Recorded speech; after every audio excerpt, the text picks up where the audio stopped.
All right, good morning, everybody. It is Tuesday, August 26, 2025. We are here. It's cut day. There's already been news that popped off from our Detroit Lions and other NFL news that's involved as well, leading up to, I think it's the 4 p.m. deadline that we got. Big surprise we got today. Hey, we are here this morning. We are live. We are rocking, and we are absolutely rolling with you guys here today. Luckily got out of that meeting that we had this morning. It's been a great start to the day, though. Literally moments before we went live, I had the cat up here decide to knock over my light and try and smoke the whole setup. We were able to mitigate that problem just by splashing a bunch of coffee everywhere. It's been an absolute great start today. Guys, we got a ton of stories to talk about, so we're going to kind of fly through everything a little bit quickly. We're going to hit it off first and foremost with Scary Terry inking a big contract extensions to stay with the Commies, and the Washington Commies, quote, very concerned about what their offense would look like without star Scary Terry. That'd be an awful lot of hopes and dreams placed on a busted, broken down, and old Deebo Samuel to be your number one wide receiver. Other news, the Browns trade Kenny Pickett to the Oakland Las Vegas Raiders. Aiden O'Connell, guy that we kind of like like to look at a little bit here in Detroit, kind of think of him as a super duper duper broken poor man Jared Goff. Well, he decided to break his wrist last week in their preseason finale, so they needed a backup quarterback, and the Browns, well, the Brown Eyes happen to have a plethora of garbage pail kids behind old Joe Flacco. So they went and dealt Kenny Pickett, the ever traded and traveling about journeyman former first-round pick of the Pittsburgh Steelers out of the University of Pitt. Never quite able to figure it out in the bigs when the lights were the brightest, but he's getting a paycheck and he's been dealt to the Raiders. You're going to go ahead and back up Geno Smith. How do you feel about that, Raiders Nation? Then Jordan Addison's suspension just got even worse for the Vikings after NFL news. We are going to poke around at this just because I like to shit on Minnesota. And boy, does it not seem like Minnesota? Is Minnesota quietly starting to rebuild, realizing that maybe they don't have what they thought they had at quarterback with McCarthy? Maybe Sam Darnold was the high watermark for the next couple years. They are moving guys off the books, but Jordan Addison's been suspended. We'll talk briefly about that, and of course, the big free agent defensive end, well, not free agent, but the big hold-in free agent, or soon-to-be free agent defensive end, Trey Hendrickson, a guy who's in the discussions for Defensive Player of the Year, the NFL sack leader. I believe he was the NFL sack leader last year and came in second for Defensive MVP voting. Well, he got a $30 million reworked contract with the Cincinnati Bengals, so he will be in Cincinnati for at least this year. We'll briefly skim through that. Got a $14 million raise. Nice little payday. Trey Hendrickson, and totally worth it, as you can see there, him doing one of my favorite things, seeing Patrick Mahomes get sacked. Finally, after all that, we will get into what we are here to talk about, guys. We have Pride of Detroit's live tracker up on the screen here. We will talk about all of the moves that have been made, some surprises. 5 questions facing Detroit Lions' 53-man roster. Then we'll talk about some roster cuts and some things that happened yesterday. Obviously, Dan Skipper, Hendon Hooker. A couple of surprises at safety. We're not going to talk about it right now. We'll talk about it when we get there. I was a little shocked with the Hallett move, but Lions may already have found their new quarterback. Well, that's a possibility. There is a few guys who have been cut. A guy out of stinky, dirty Philly. That's kind of what we're going to talk about here over at Heavy.com.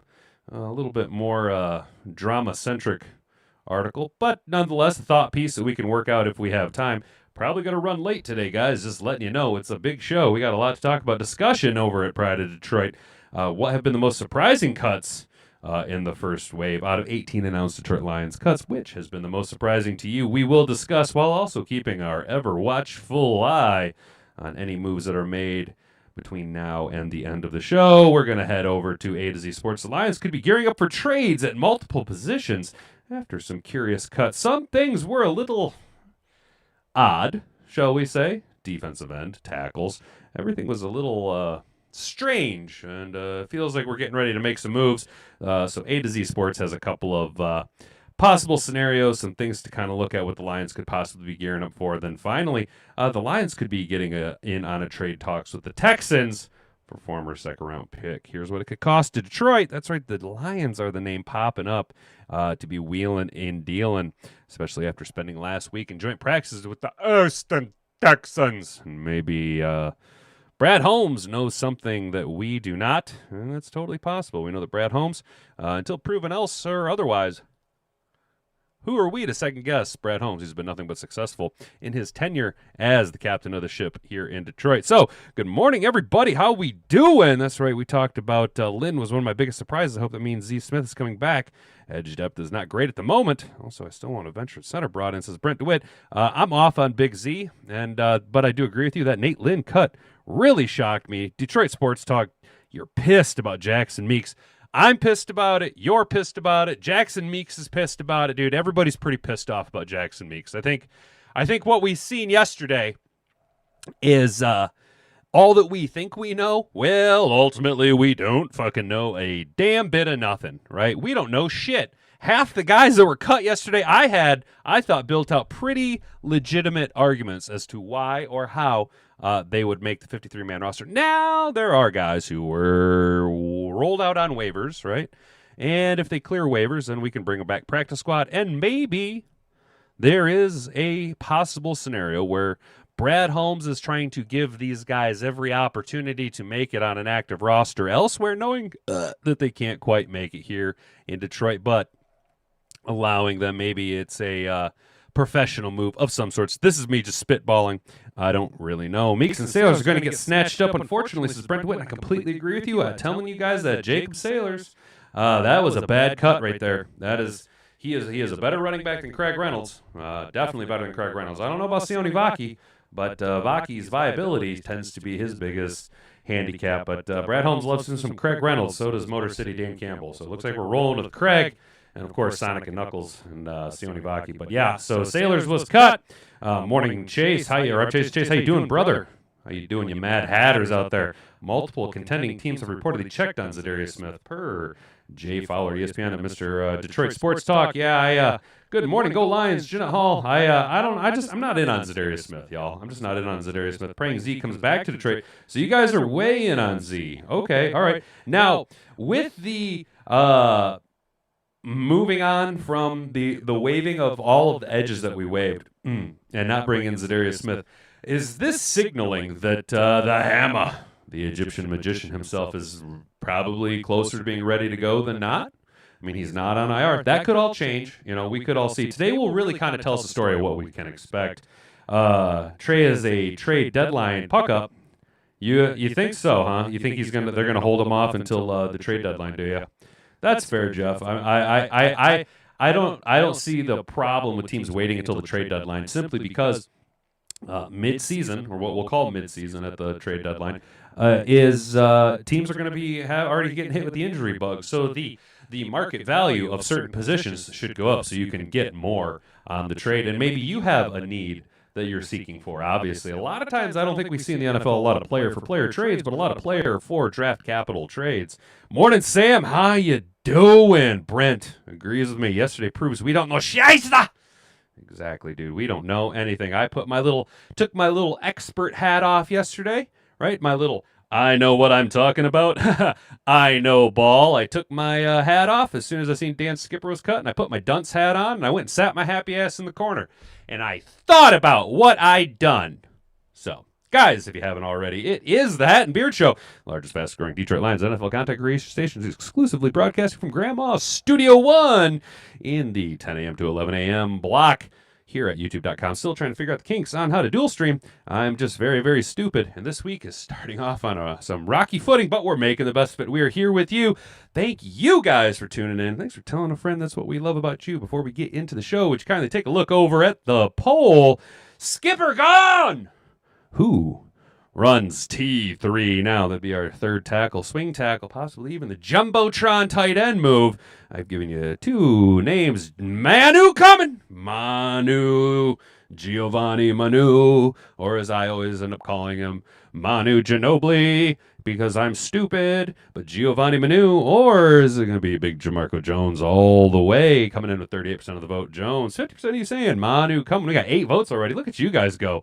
Hot and heavy, coming and swinging.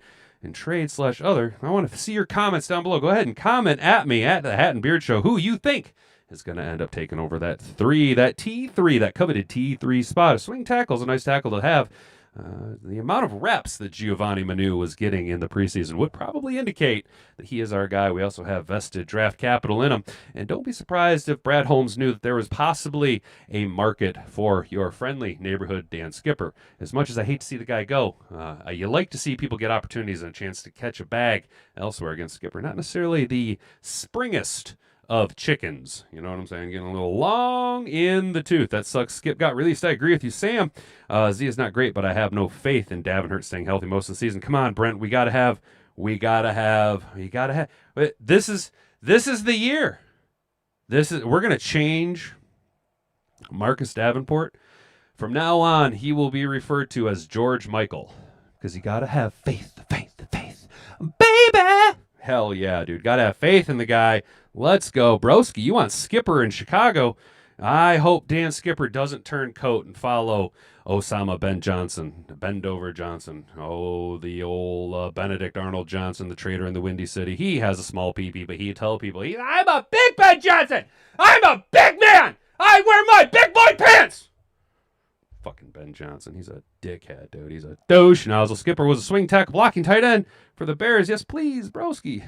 No, I don't want that. I'm tired of watching all of our guys jump ship and swim across Lake Michigan through into Chicago. Chicago's gross, dude. That sucks. Skip got released, says Sam. I agree with you guys. So now that we've talked to you guys for a minute, we got to go ahead and do the thing where you got to ring all my bells and poke all my buttons. Double tap that like button, right? Go ahead and hit it with a 2-piece and a biscuit on your way down to the most important button that you could do, and that is share this around. Last week, guys, I want to say thank you, first and foremost, all of you guys circumventing the clankers that are the algorithmic gods that dictate whether or not we get to survive. We did have a successful week, got up to 700 subscribers, and I want to say a big thank you to all of you that shared this round. We had over 100 shares last week. Okay, we're talking triple digits here, fellas. That's a lot of shares for us here. So, y'all, keep it up. Thank you so much. We're taking the fight to the clankers. You know what I'm saying? It's because of cats like you with your big quads and your Atlas-like shoulders. You know what I'm saying? Doing the heavy lifting for me. I appreciate it because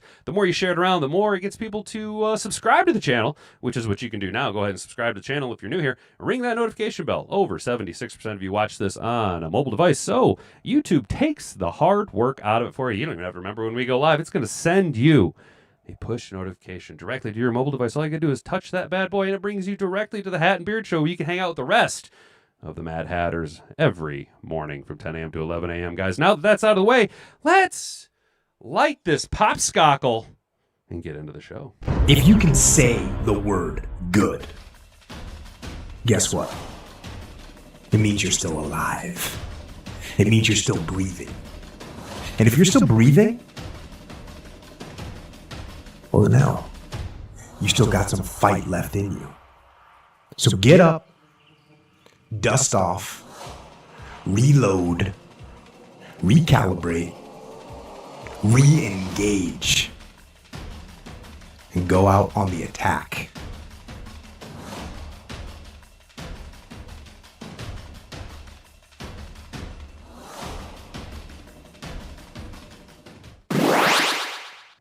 All right. Morning, Carrie. How you doing, brother? Do I think Skip will end up with a G? I see where your head's at. You and Broski both have solid stances there of both Skipper going to either coach that he has familiarity with recently here in Detroit. I think he'll end up. I'm just gonna throw it out there. Looking at East Coast. Let's see. New England needs some offensive line help. I'm not saying Dan Skipper's that guy, but he does have a little bit of a name. It could be a little splash, and he brings a Detroit Lions way of doing business about him, right? Especially with Carlton Davis already. There could be a little bit of a thing. But I do agree with you with Broski saying, and Skipper isn't taking less pay to re-sign to Detroit. He's going somewhere to get paid. He is, I think, 30 or 31 years old, just had another kid. He's a realistic individual and knows that he's got to get his last bag to set himself up for future financial success. You know what I'm saying? So good on him. Hopefully it works out for Dan Skipper. You hate to see him go, but best wishes and happy trails to your friendly neighborhood Dan Skipper. Skipper was due a balloon payment in dollar. General Brad's trying to save a few bucks. Brent, you're correct, dude. There's one thing we know about Brad Holmes. Sorry, I got to adjust my echoing in my own head. There's one thing Brad Holmes is very good at. That's playing money games. He wasn't the manager of a Hertz Rent-A-Center or a fucking Enterprise Rent-A-Car or whatever the hell he was the manager of before he just abruptly decided that he wanted to work in the NFL. He knows economics. He knows business. And he knows how to make the salary cap feel as real as he wants it to. Now, if that means he's got to clip a balloon payment here and a cut and re-sign type situation, I don't know, man. We'll see what happens with Dan Skipper. At this point, it's kind of a 50-50 shot if he'll be back here in Detroit, if he's going to be picked up by somebody off of waivers, simply because name recognition, athleticism, just not the best offensive lineman, and he's just getting a little up there in age. But are there teams that need a swing tackle like that? Real quick, we are going to try and fly through these national news segments here. Terry McLaurin gets a contract extension because, well, the commies were too scared of what their offense would look like without Scary Terry. Finally agreed to terms on a new contract this week, setting a 3-year deal worth of $96 million. $96 million. McLaurin's new average value is $32 million. We'll tie him with A.J. Brown and being the number 6 highest paid wide receiver in the NFL when extensions kick in. I've seen a little thing. It's pretty crazy to think that like less than a year ago, Amon-Ra St. Brown was the highest paid wide receiver, AAV, in the NFL, and now he's 8th. Because people just keep getting bags and bags and bags. McLaurin turns 30 next month, landed a large deal to spark surprise in NFL circles. Some analysts would have signed the neighborhood of 28 to 30 million, but the former third-round pick out of Ohio State got more. If there's a winner from McLaurin versus the Commie showdown, it was clearly old Scary Terry, and he had all the leverage in the world to make that happen. The Commanders have caved and given McLaurin a bit more money than initially anticipated because they're very much ready to have him back in the fold. According to The Athletic, Washington was, quote, very concerned about what its offense would look like without Scary Terry. They're also shopping around Brian Robinson Jr., their lead back the last couple of years, simply because they got a splashy new rookie and his awesome excellence. Austin Eckler's still in there. I don't know what's going on in Washington, but things are getting kind of weird.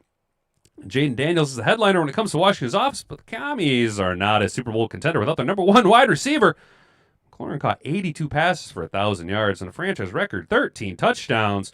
He was the lone consistent bright spot for what was a losing franchise until this past season. He was the only spot, and he has been about the only horse that they've had to ride, right? McLaurin cleared 900 yards receiving in all of his 6 seasons, including 5 straight 1,000 yards. That's pretty good, man. He did that with shit quarterbacks, too. Garrett Gilbert, Colt McCoy, Kyle Allen, Jacoby Brisket, Carson Wiener Wentz, Case Keenum, Sam Howell, just to name a few. This is why the Commanders added Deebo Samuel and drafted Jalen Lane, but they wouldn't be able to make up for what McLaurin brings to the offense as the unquestioned top pass catcher. Washington was a legitimate Super Bowl aspirations entering 2025, which is why Adam Peters and co. made the decision to pay McLaurin the contract that they did, and I think he earned it. Would you guys have would you guys have paid Scary Terry that kind of money, or would you have looked to trade him? Personally, when you look at the offense, it's a toss up, man. The Commies. This is the time that you pay a wide receiver. This is the whole reason you get a rookie quarterback on a rookie scale contract. I mean, they made it to the NFC Championship last year with just a rookie quarterback and Scary Terry, right? I mean, their offense was a little bit better. Dan Quinn has done something with the defense to make them a lot better. Frankie Louvu has kind of been a psychopath out there. But when you have that rookie scale contract, you're allowed the flexibility of paying guys like Scary Terry. Now, he is 30 years old, and we all say, he's over 30. He's on the wrong side of 30.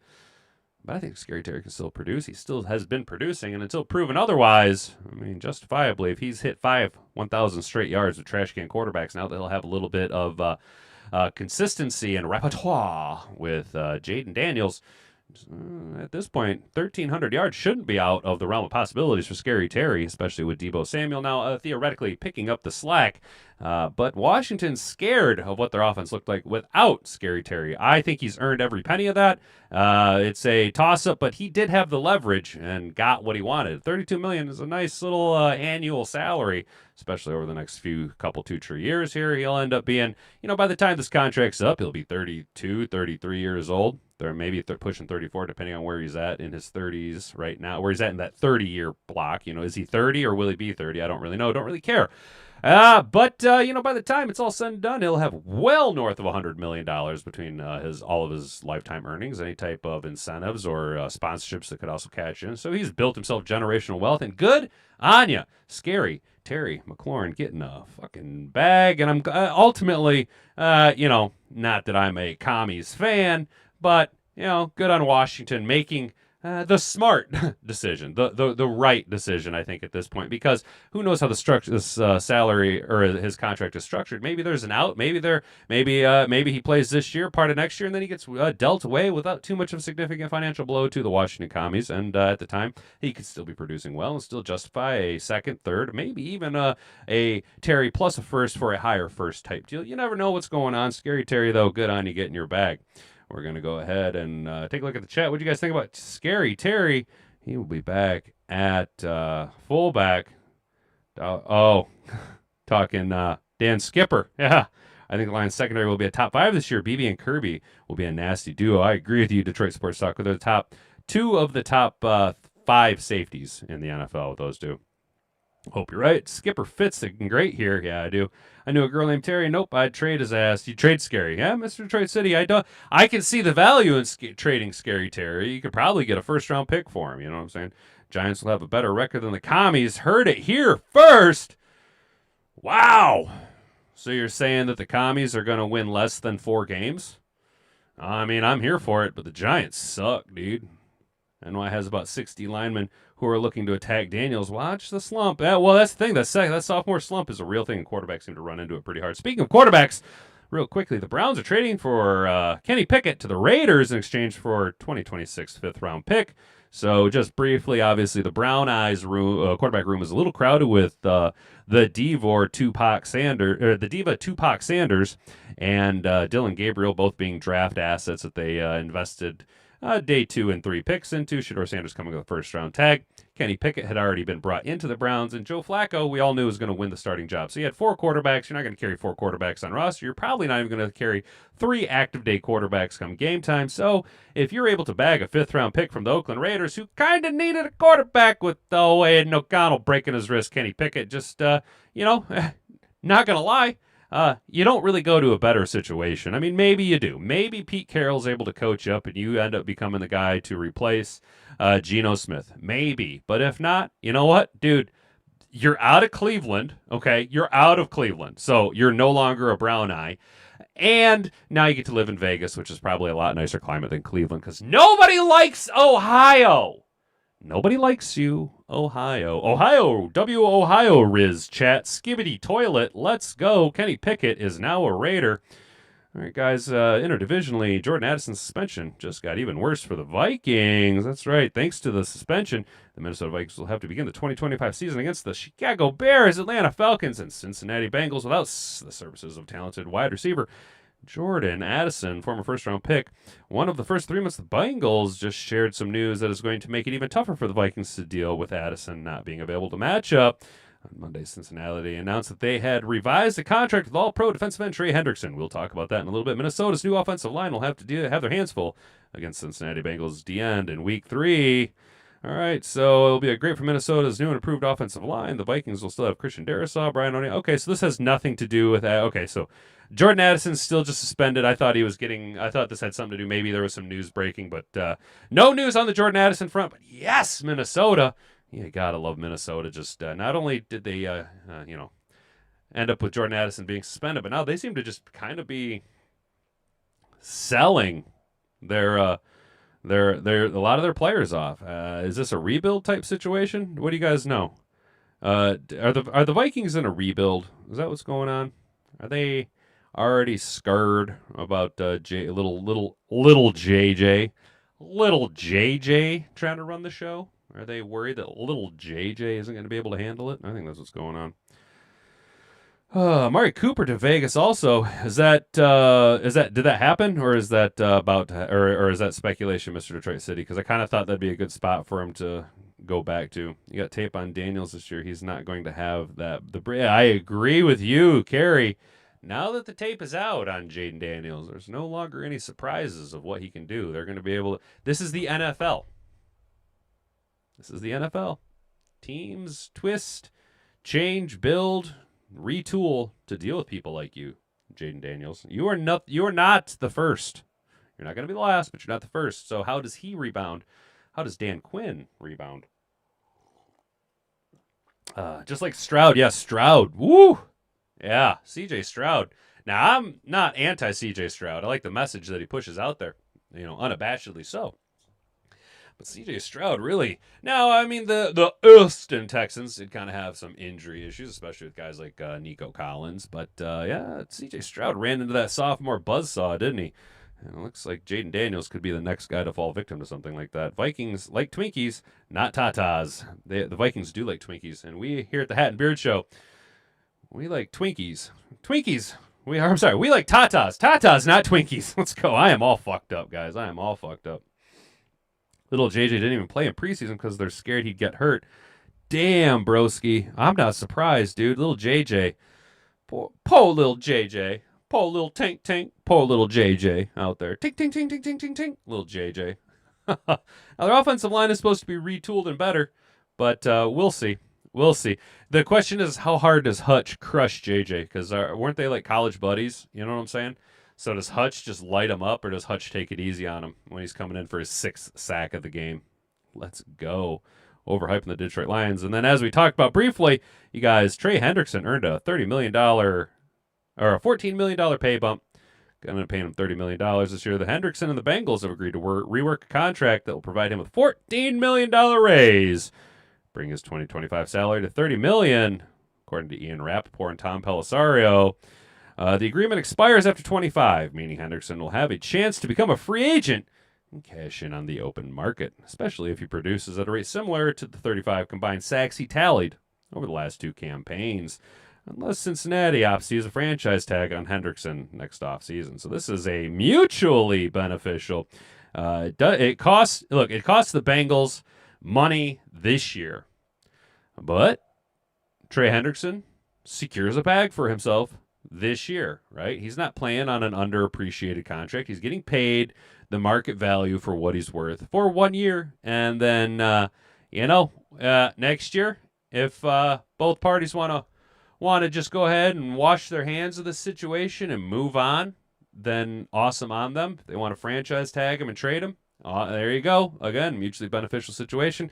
But I think this is kind of how we thought things were going to end up going, especially after Hendrickson decided to, kind of break his holdout or start reporting to camp while still undergoing negotiations. This is something that you do like to see, where players aren't being super divas all the time, willing to still show up to work while also in the midst of contract negotiations. So I just wanted to point that out. Good on Trey Hendrickson. So all you pipe dreamers out there, they're like, the Lions should trade Brian Branch and a first-round pick for Trey Hendrickson. That's dumb. You're dumb. And it was never going to happen. I will consider signing Will Fries, retooling the O-line. I'm not sure that Kelly has left either. They're also starting a rookie guard in Minnesota. Oh, yeah, they're scared. Po little JJ. JJ's a rookie. He'll have to learn the learning curve just like every other QB. Yeah, and he's got to do it while he's going to have that learning curve while twice a year being just harassed every play he drops back by the Detroit Lions and Aiden Hutchinson. So that learning curve is going to be even steeper for JJ. I lost my slipper somewhere. Sorry, I lost my slipper, y'all. My foot was cold. I was like, where the hell's my slipper? I lost it under the old desk, boy. So, guys, there. Oh, man, we are... Talk about timing. Appreciate you guys hanging out while I just kind of rapid fired through that. We're trying a little bit more of a different approach. But look at that. Right at the halfway part of the hour. Now we're on to Lions news, you guys.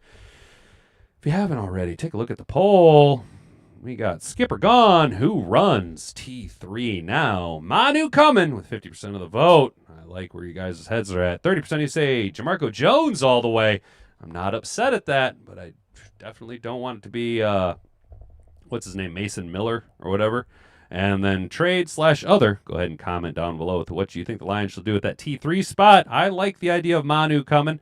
I want to see what Manu's got to do to get on the field to play more football Manu. Let's go, Giovanni Manu. So if you guys haven't already, like, comment, subscribe, share this around, copy that link down on your clipboard, circumvent the clankers that dictate who is selected to be the next YouTube sensation. Just think, guys, if we were to circumvent the clankers hard enough, Hat and Beard could be the Mr. Beast of football content creation, just less of a creepy piece of shit. So, over here at Pride of Detroit, we're going to keep a live update. Detroit Lions roster cuts. All the news moves down to 53 players. Jeremy Reisman doing the hard work for us. So we are going to just quickly peruse who was cut yesterday, guys. So, obviously, old Dan Skipper got cut. That was kind of the biggest surprise that happened was old Skip Man cometh. Late last night, though, no surprise at all. Fucking finally. Broderick Martin is no longer a Detroit Lion. Woo! Oh, does that feel good to say? Oh, my God. It feels good to just shake it out, fellas. Shake it out. We're done. We no longer got Broderick Martin around. Shake it out. Shake it out. Doesn't it feel good to just get that like, mountain of like a cyst on our back gone? Oh, golly, jeepers, gee willikers, fellas. It feels good to have Broderick Martin finally gone. If only Colby Sorsdahl hadn't gotten hurt, then he could have been cut too, and we could have had old Fat Boy and the human ham. Surprising, though, right here, Lions waving versatile defensive back, our guy, Eric Hallett. I don't know, man. I was a little surprised by this. I thought Eric Hallett did enough. Yesterday, I laid out a pretty good argument, I think, as to why Eric Hallett was going to be that fourth safety spot, beating out our dude Ian Kennelly, who was also cut. Okay, Ian Kennelly, also a victim of cuts. But I had thought that Eric Hallett showed enough in preseason, got a lot of good reps, and also really hit that niche of being a hyper-versatile defensive back where I said he could play all over the chessboard of the defensive secondary. I was a little surprised, but more so when I think about it, he did show enough. And maybe there is some interest from other teams. Maybe Brad is giving his guys the best opportunity. The second big shocker, the two biggest shockers for me were Hallett and our guy Jackson Meeks. Skipper, everybody's very surprised at Dan Skipper, simply because after that Dallas game 2 years ago, Dan Skipper is a recognizable name. He's a recognizable individual. It's kind of hard to hide your friendly neighborhood Dan Skipper at 6 foot 1,000.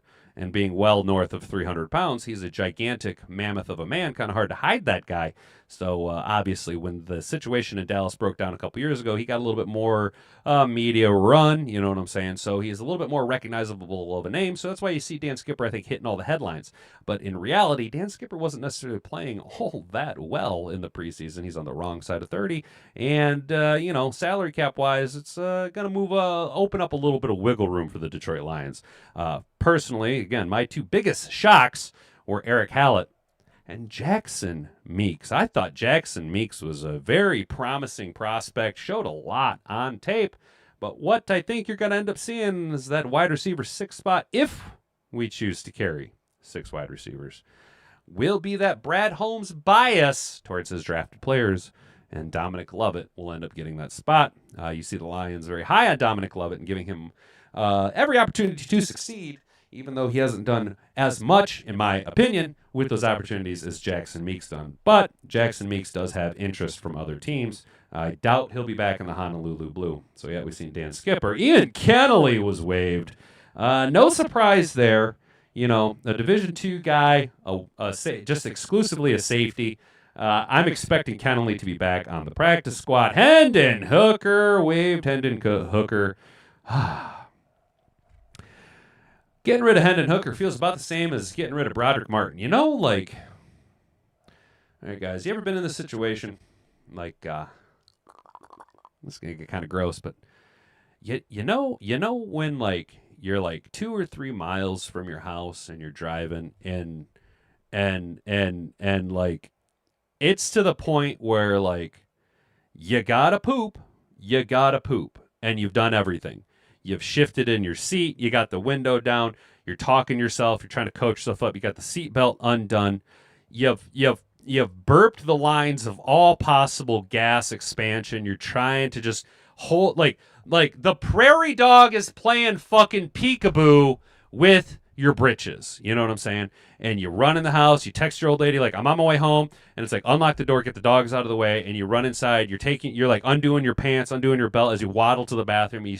It's one of those like where you just make it, but it feels oh so good to just unload the demonic entity that's just been a catfish swimming around inside your guts for the last 10 minutes. And it's just like, oh, the relief, the euphoric relief of unloading that massive just pile of shit inside of you. That's how I feel knowing Hendon Hooker and Broderick Martin are no longer on the Detroit Lions roster.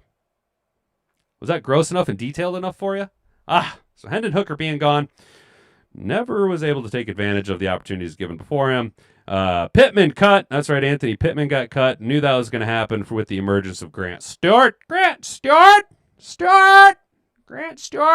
And Zach Cunningham playing really, really well. Trevor Nowitzki also playing pretty well. Had a lot of reps last year. Though Pittman probably going to be back on the practice squad. And a guy that Dan Campbell has explicitly pointed out as a dude who we've let go elsewhere and we end up bringing back later in the season. So not entirely sold that Anthony Pittman will not be a Detroit Lion. But he was let go and waived yesterday. So that's kind of the early bigger splashes that happened.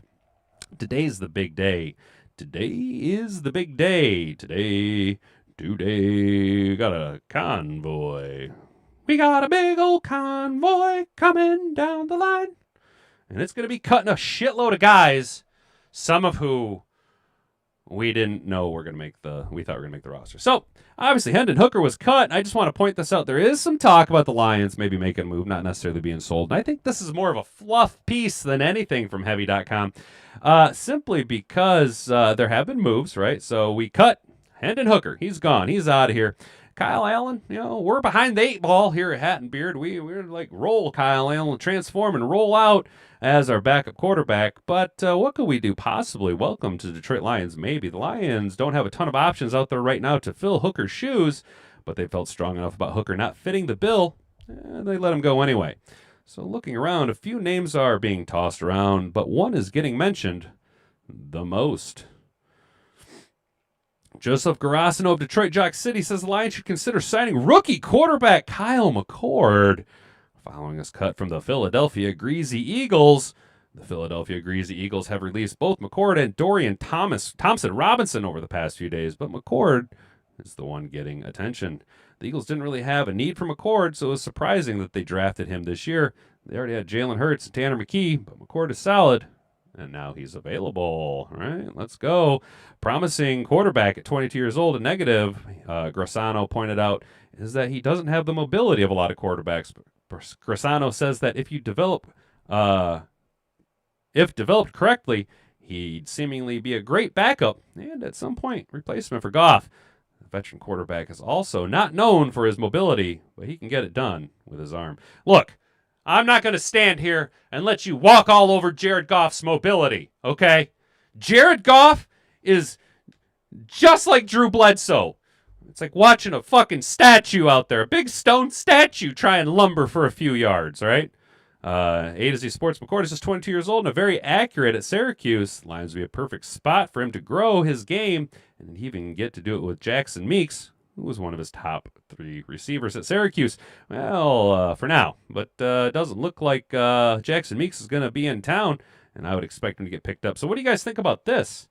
What do you think about this move here? Do we go after a young quarterback to replace the developmental process of Hendon Hooker, the failed developmental process? Or is Mark Brunell not very good at developing quarterbacks? Could that be the problem? All right, guys. How we doing down in the chat? Sorry, I kind of been going off. Jones looked good this preseason. Manu looks better than last year for sure. but enough to overtake Jones. Brent, I don't think so. I think Manu is raw still, and Jones is a little bit more polished. Dan said he's the happiest with his roster than recent ones. It's loaded. It is loaded, Sam. It is loaded. And Dan's like, I did see that presser where he's like, we do have holes. And there are some pundits who will tell you that Dan Campbell is admitting that our team isn't as good. I think Dan Campbell is simply acknowledging. Look, I think Dan Campbell is such a fucking realist and down-to-earth guy that he's acknowledging to the fan base, look, you guys don't think that we are a complete roster. I am very excited about this roster. Yes, we could have made moves that would have appeased the fan base. We, as a professional coaching staff, are still confident in Marcus Davenport. You know what I'm saying? George Michaels, I should say. You got to have faith that he's going to stay healthy. So I just think Dan Campbell is simply tipping his hat and rubbing his beard to the fan base. You know what I'm saying? Yes, it does feel good to cut those guys, Mr. Detroit City. They drafted 3 starters, Tyleek, Tater, and Tesla. Oh, look at that. The real T3, the triplets. The T3 triplets. They're going to have an awesome, just draft class after draft class after draft class. If you get one stud in a draft, that's awesome, right? We're getting multiple guys every single draft. Yes, all of our picks don't work out. Mathematically, they're never gonna. But we've had more hits than we have misses at places that matter. Prince Hulk. Good morning, Prince Hulk. How you doing? Welcome to the show. I'm going to miss Dan Skipper so much. I met him at a convention, and he was the most wholesome guy. I hope he gets to play for another team. Prince, I think we are all on board with you on that. And I haven't met Dan Skipper, but your description of him is exactly the type of cat that I think he is. Like, when you see him, when you hear him, he's got such raw emotion. He seems like such a genuine guy, dude. And I really hope he can get some more money elsewhere from a team, dude. A little bit more of an opportunity. You hate to see him go, but ultimately, it's nothing personal, Fredo. It's just business. You know what I'm saying? It's going to happen eventually. You know what I mean? Dan Skipper was going to have to be moved on from no matter how much we liked him. And it's just the reality is he's probably just getting outplayed by some younger guys. So no ill will towards Dan Skipper. It's just the NFL's business. You know what I'm saying? Meeks caught everything and Lovett's hands are questionable. Must be special teams was the reason. I agree with you, Brent.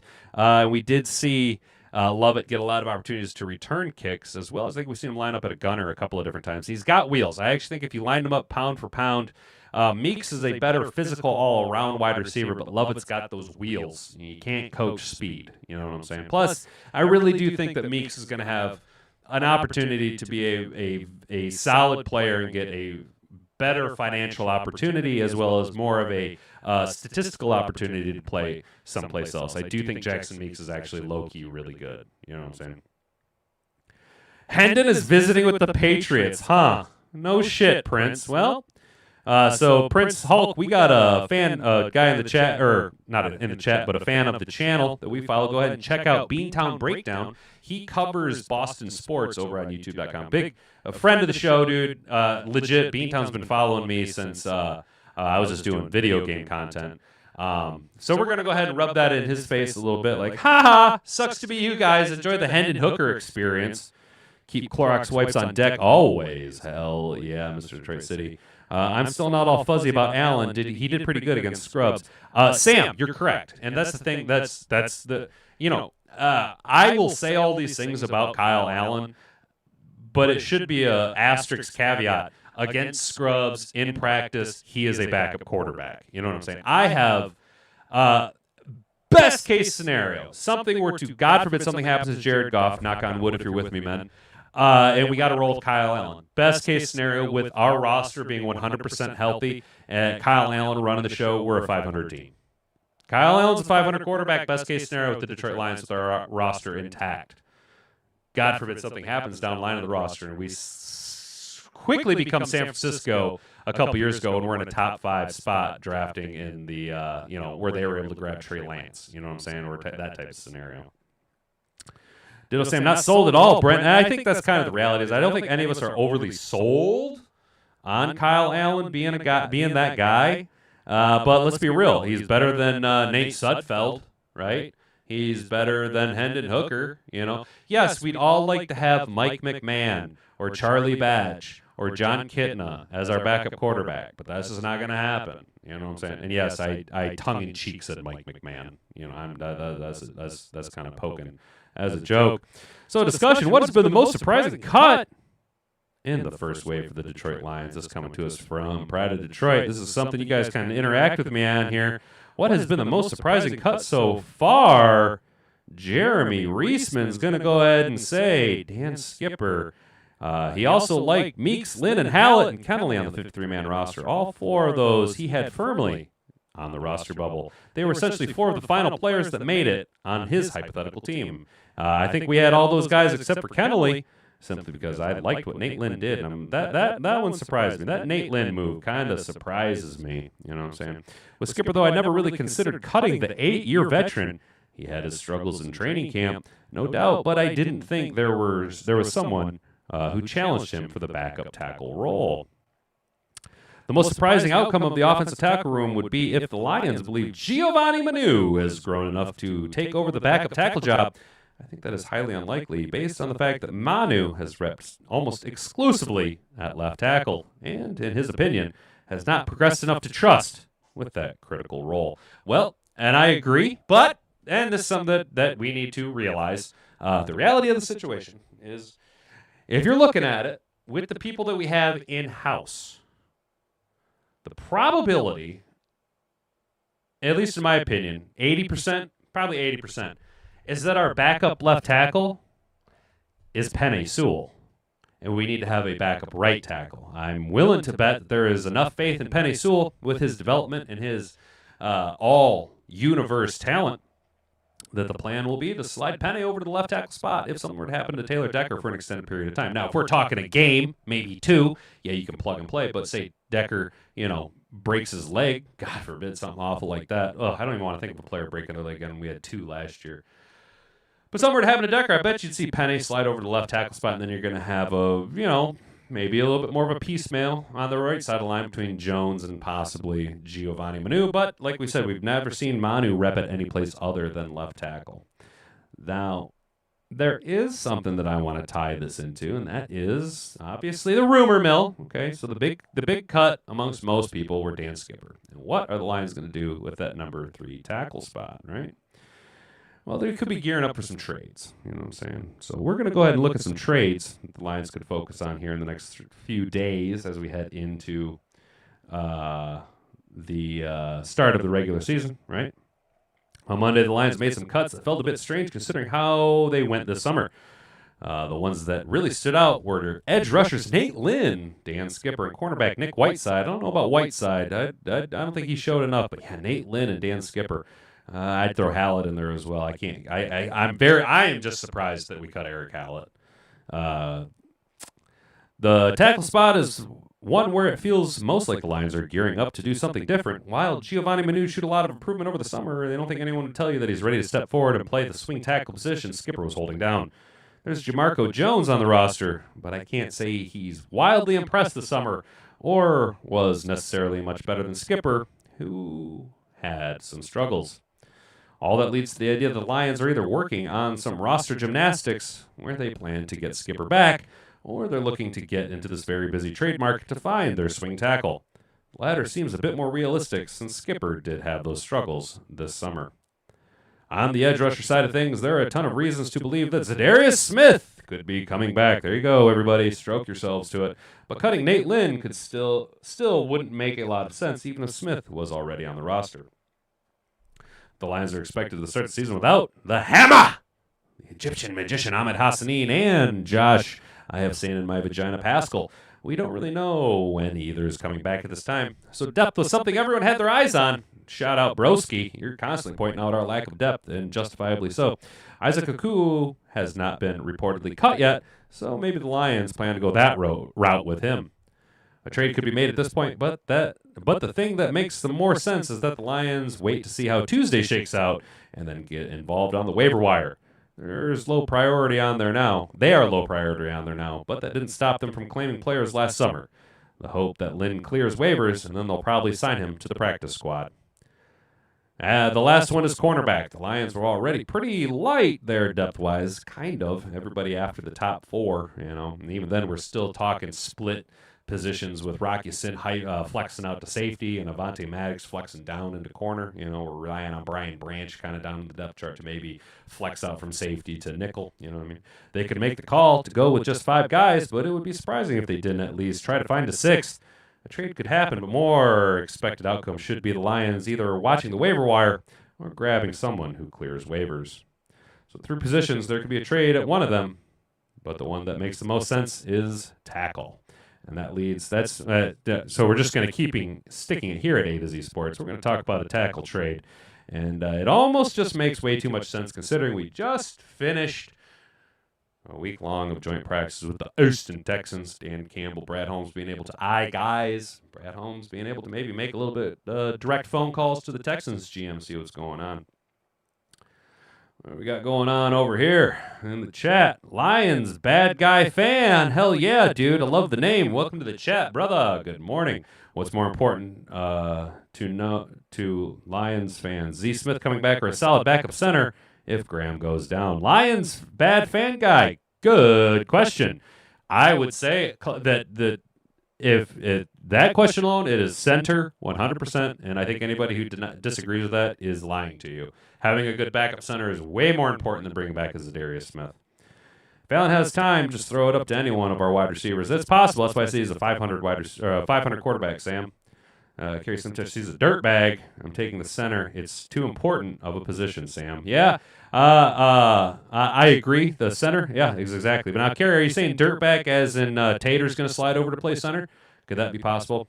Backup center is my biggest concern. Brent, yeah, Brent, yeah, Lions bad guy fan. Brent, our guy Brent, he has really been pounding that pavement. Him and Broski Bear have really been pounding that pavement on the backup center spot. And I just don't know what we do. I don't know who's available. I'm not really overly thrilled about Kingsley Ekugong. You know what I'm saying? I don't know.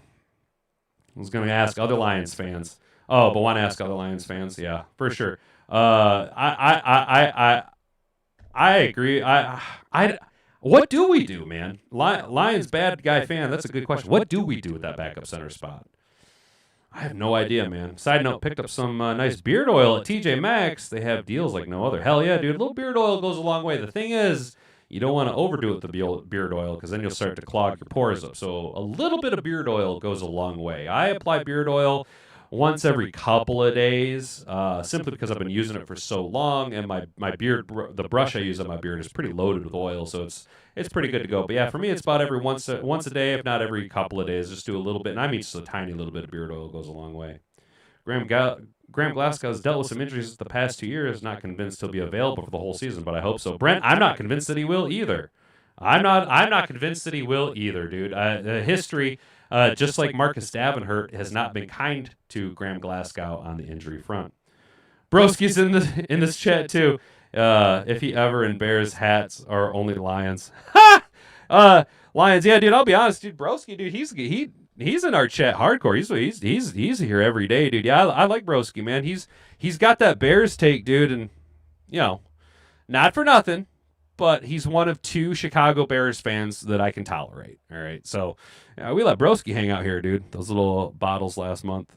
Oh yeah, dude, those little bottles do last month. It's surprising. That's what I'm saying. Just get a little bit now, Mr. Detroit City.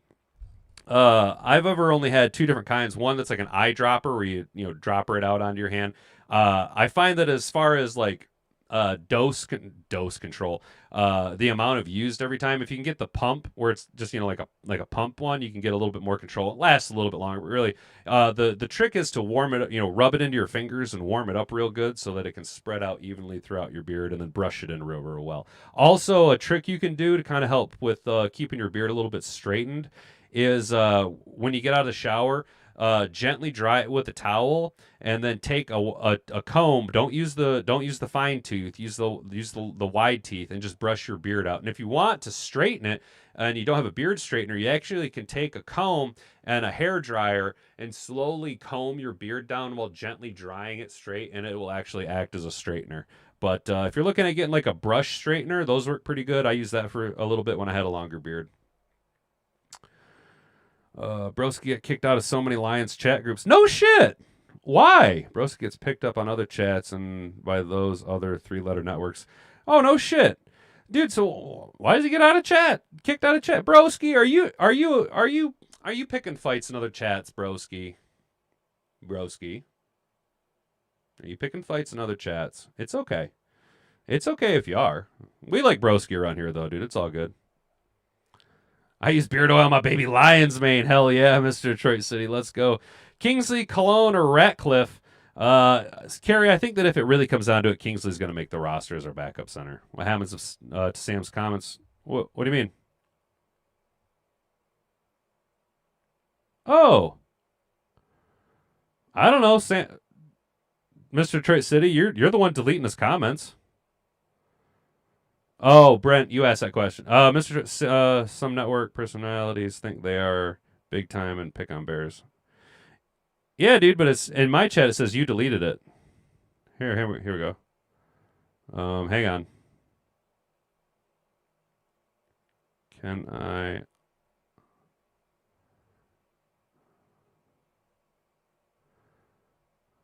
Huh? He got hidden from the channel. Sam, are you still there, dude? Can you comment?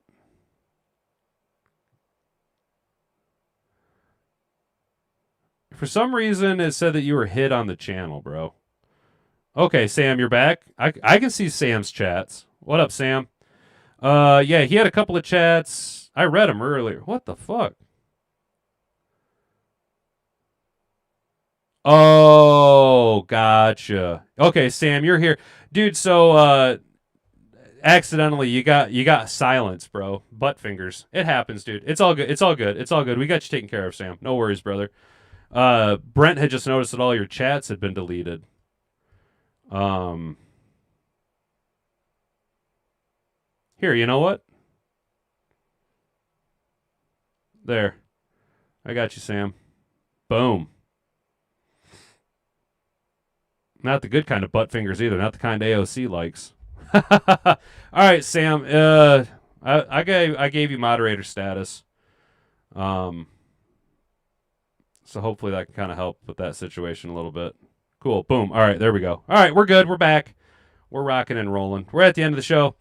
This is the last thing we want to talk about. The Lions could be getting in on trade talks with the Texans for Sommer's second-round pick. Earlier Tuesday morning, we talked about the possibility of the Lions getting into the trade market at a few different positions after some serious cuts. The big one was tackle Dan Skipper, who was the Lions' swing tackle the last few years. Since then, it's made some sense the Lions might get involved on the trade market to find their next swing tackle off the bench, since Giovanni Manu is not ready to take that role yet. And we don't know if the Lions see Jamarco Jones as a viable replacement. One option to open up, and the Lions just spent a week with him. We're talking about Texans tackle Cam Robinson. A name to watch, according to the Chefmeister, as today's Texans Cam Robinson, whom the teams discussed trading. Per sources, Robinson has, for the most part, been a career starter in the NFL, but as of late, he's been on a bit of a downturn. After 7 years as the Jaguars' starting left tackle, they traded him to the Vikings. At the trade deadline last year, the Vikings opted not to bring him back, and he signed with the Texans. Now it looks like he could be losing the potential starting job to the Texans' second-round pick. This is where the Lions could come in and get a major upgrade at swing tackle and secure some very strong depth at tackle.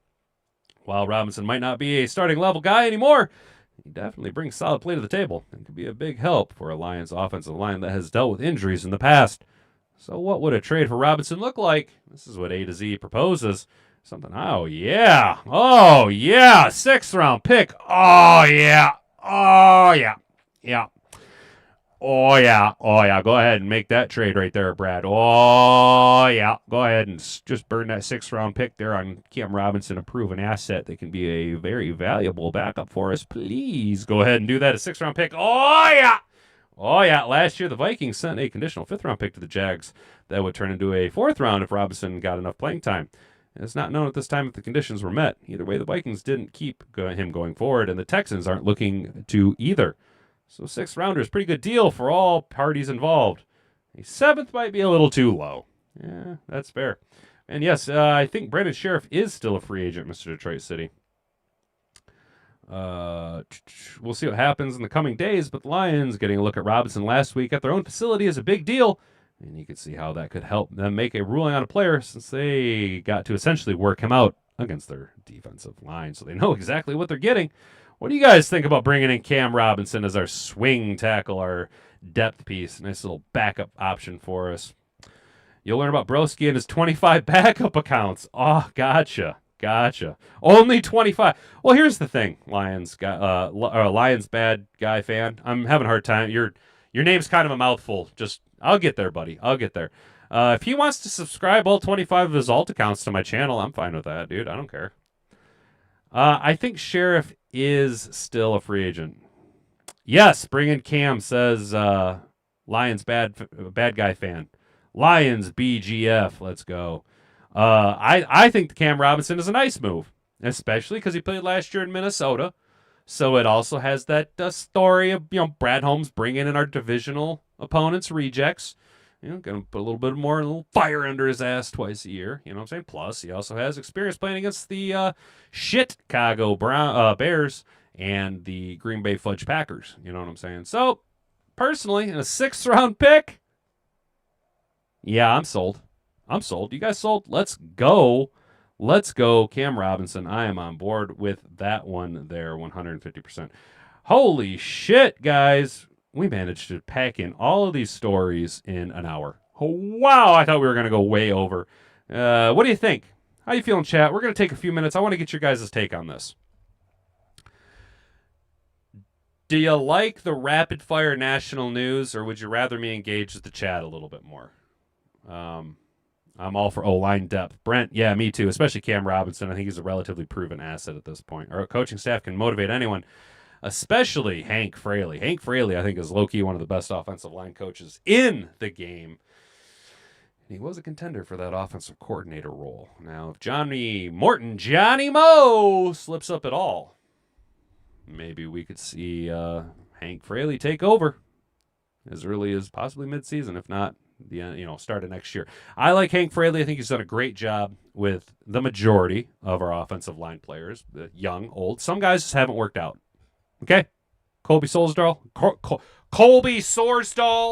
the human ham with arms and legs, right? Not necessarily worked out, never developed. It is what it is. You can't win them all. Penei Sewell, win. Tater Ratledge, looks like a win. Christian Mahogany, win. You know what I'm saying? So a little bit of depth is going to go a long way. Rank the Lions secondary. I think that DJ Reed is an upgrade over Carlton Davis. I agree with you, Detroit Sports Talk. And I think Amika is going to be a stud this year. TA is going to be a stud. BB and Curb, can't forget them as well. Dude, Detroit Sports Talk. Yes, dude. We read an article a couple days ago about how Meek Robertson could be our defensive X factor. Personally, I think it's going to be Brian Branch, but we do have a lot of versatility and a lot of really good, talented secondary players, which is an upgrade from where we were 2-3 even last year. You know what I'm saying?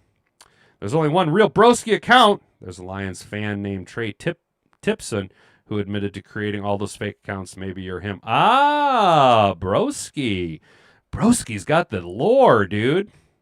Damn, Broski, you are like plugged in, my guy. Top 10 secondary, says Brent DeWitt. I agree with you. Colby Jack Cheese is pretty damn good, though. Colby Jack Cheese is better than Colby Sorsdahl at playing offensive line. Let's be honest. Our secondary can be legendary. Let's go. Peter Van Larhoven.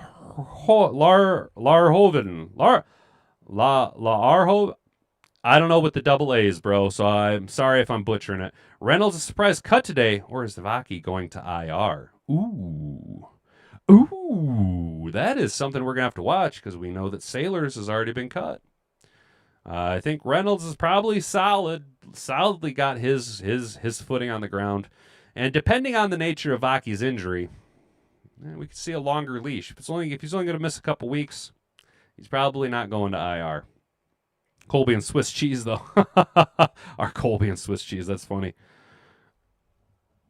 Oh, excuse me. No shit. Huh. Well, that's crazy.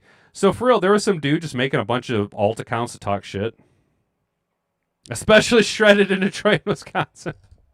Carrie, that's funny. You guys are funny. All right, so you like the rapid fire then, guys? You like the rapid fire? I'm trying to... So this is the back end of the show, so we're just going to get kind of chatty with you guys. Hat and Boobs says that she thinks the content is better when I don't just read the article like word for word, but when I just kind of skim it and have more of a conversational take on it. Personally, it's what I'm trying to do more of. It's what I like. Some of my favorite, one of my favorite content creators is this dude named Tim Pool. I don't know if you guys know who Tim Pool is, but that's kind of how he does it. Is he reads a little bit, gives his take, reads it, doesn't read word for word. Also, I'm kind of a shitbox reader. I got a really shitbox reading level, so it works out a little bit better for me. Do you guys enjoy it? I think it's been a little bit better. You know what I'm saying? Vaki's injuries are starting to pile up. I agree with you, Brent. That's why I wanted Sailors. That's why I just thought Sailors was a better running back than Craig Reynolds. They're just outright. I thought Jacob Sailors was just a better running back all around. Will our pass defense 29th last year, so our being top 10 is going to be a little difficult. Lions fan guy or Lions bad guy fan. You got to remember, dude. We live in a fantasy land here at the Hat and Beard Show, okay? I'm calling for Aiden Hutchinson to have 69 sacks. So, yes, it would be a huge turnaround. But when Jared Goff throws for 5,000 yards and 500 touchdowns, you know, that's the type of world we live in here.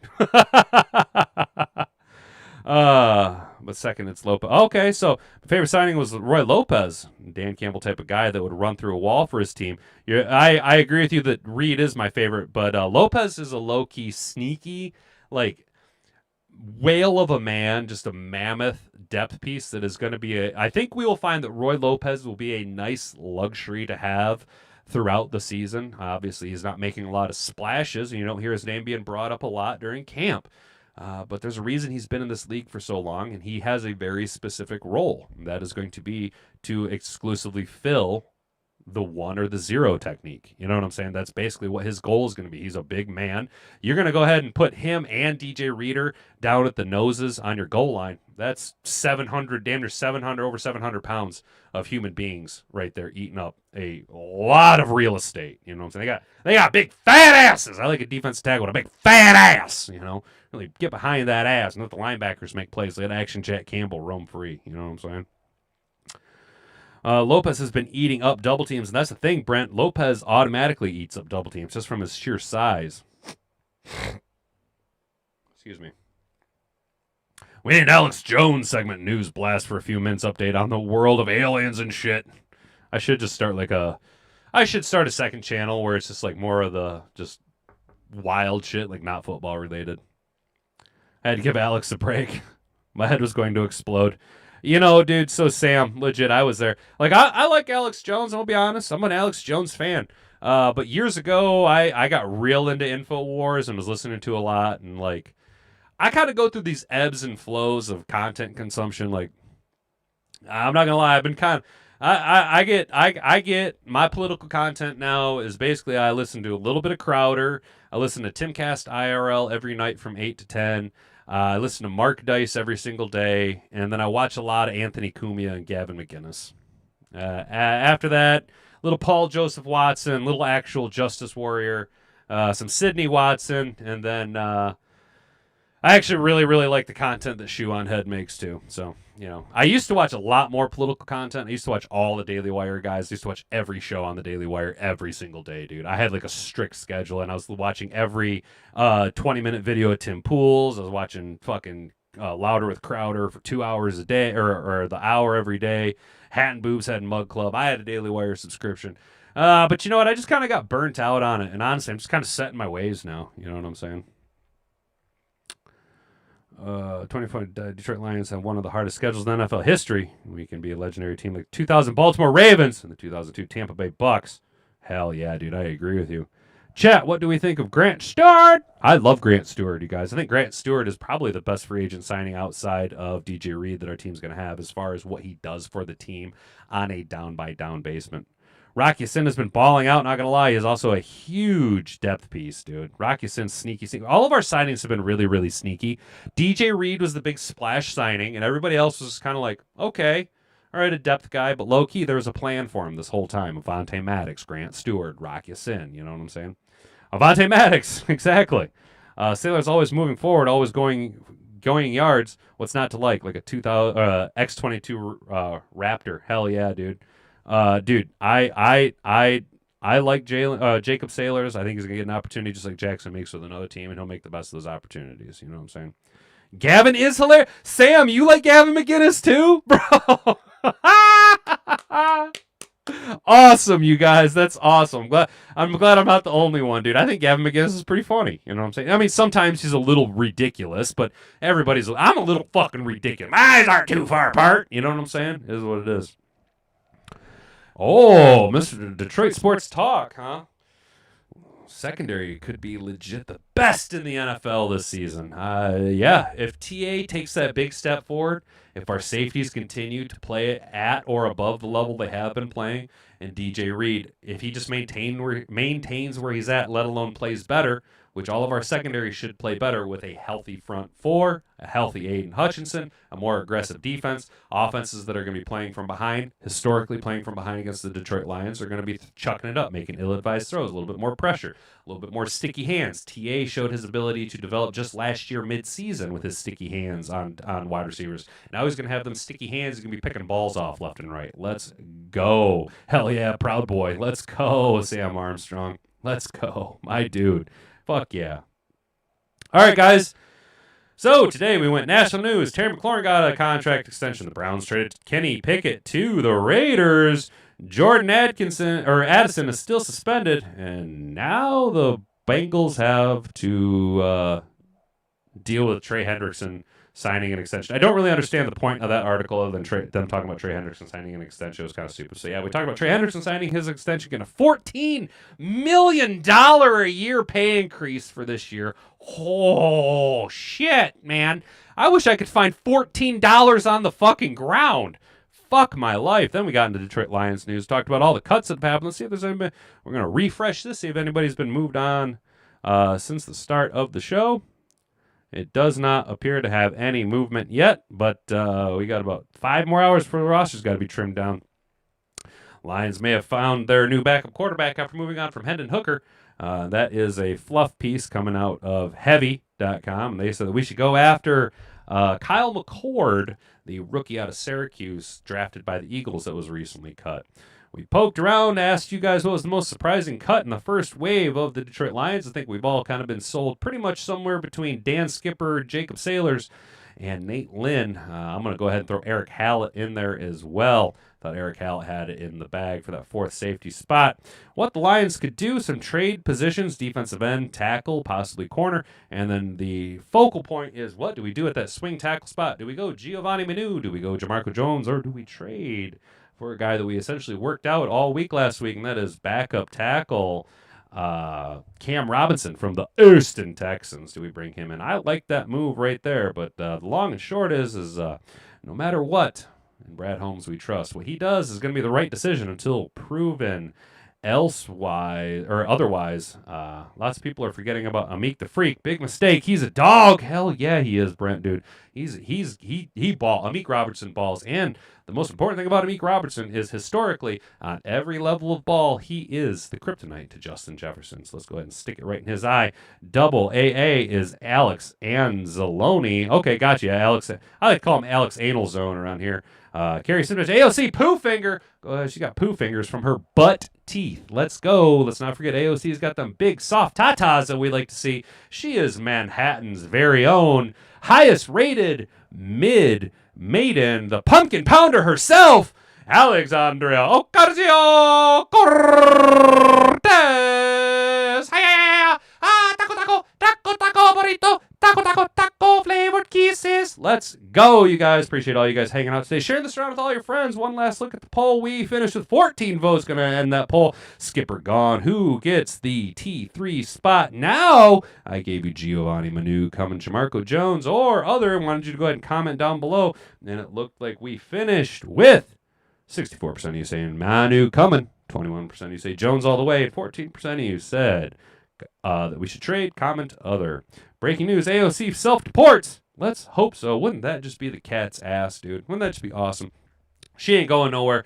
New York City is about to go to that Mondani guy who can't even bench 135 pounds, dude. They're New York City's about to become a failed city and failed state. That's what these Democrat governors are deliberately trying to do. They want to stir up and divide Americans, tank their cities so that Trump has to make executive orders to try and fix their colossal fuck-ups. I'm looking at you, California. I'm looking at you, Chicago, and soon to be Michigan. They're going to do it so that then they can cry, oh, what a dictator. They're maliciously doing it. They're trying to destroy America. They hate you, they hate me, and they hate the American dream. Vote these scumbags out. Get rid of the deep state, and let us not forget that all politicians, in one way or another, are crooked, corrupt individuals. The only thing that you can do is have self-autonomy, look after yourself, protect yourself, and the ones you love around you. Protect yourself. Train. Grow your own vegetables. Get off processed food. Stop loading your brain and your ball sacks with plastics. Remember that Big Pharma is lying to you. Guys, thanks for tuning in to the show. I've been Hat and Beard. You've been an attentive audience.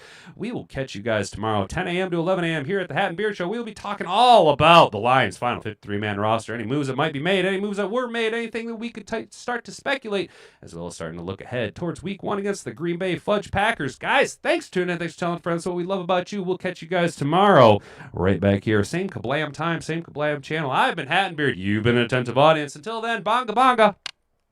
Frig off.